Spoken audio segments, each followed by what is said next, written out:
kufikia Disemba hii. Je, kilichokosekana kilichofanyika ni nguvu ya kiroho? Ni nguvu ya kifedha? Ni nguvu ya ushauri? Au ni nguvu ya utaalamu? Inaingia hiyo nyama leo. Kwa sababu unaporudi nyuma, maana ya kurudi nyuma tunamaanisha nenda kakague, nenda kajitathmini, nenda kafanye tathmini. Kwa nini hili jambo limesimama muda mrefu halijakuwa?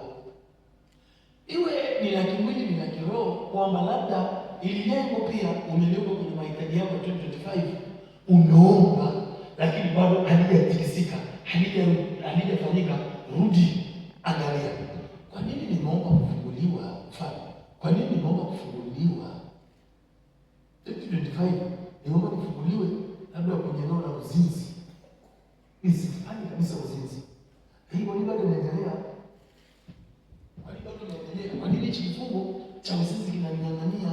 Kwa nini bado hiyo roho inaniangania? Kwa nini namtaka hizi kashfa bado? Kwa nini namtaka hizi skendo bado? Rudi kati. Sasa hapa lazima uingie kiroho zaidi.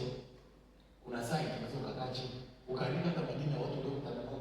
Acha leo sitongee kwa amani, kwa upole tunaelewa. Yaani katika vitu vyote hata Biblia inasema kwa mtu.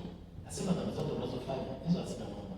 Kidhambi unazofanya ni mwili wako. Mimi nitakushauri, acha nikushauri. Katika vitu vingi nitakushauri. Yaani hata kama umegathika, hata kama umezidiwa, ambia kwenda kwa mganga.